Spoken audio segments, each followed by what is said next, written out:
In today's video, I'm going to teach you how to leave an Asana team efficiently and with ease. Whether you're transitioning to a new project or just tidying up your workspace, it's essential to know how to manage your Asana account properly. Let's get started. First, you'll need to open your preferred web browser and make your way to the Asana login page. Take a moment to enter your credentials and log in. Once you've successfully logged in, you'll find yourself on the Asana homepage. From here, we want to proceed to your profile settings. Look towards the top right corner of your screen.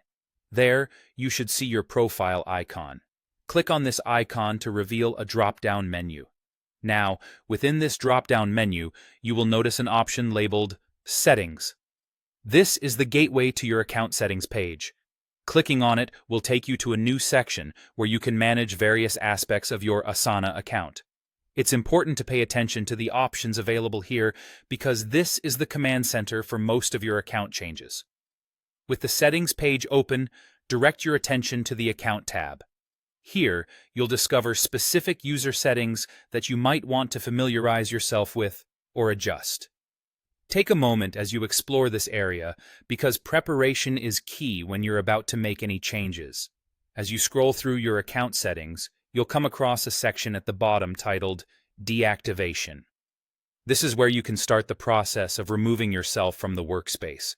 It's crucial to understand that once you proceed with this action, it cannot be undone without assistance from an administrator.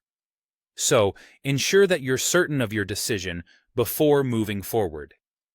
In this deactivation section, you'll find the option to remove me from this workspace. By clicking on this option, you initiate the process. You might encounter a prompt requiring you to confirm your choice. This involves clicking once more to finalize the removal.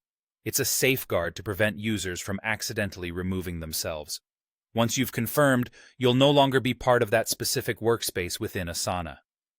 It's important to mention that removing yourself from a workspace does not delete your Asana account entirely. It just revokes your access to that particular team's projects and tasks. If you find yourself needing to rejoin, simply reach out to a workspace administrator for help. And that's it. You've successfully learned how to leave an Asana team. I hope this guide was helpful. If you have any questions or need further assistance, feel free to leave a comment below. Thank you for watching, and see you in the next video.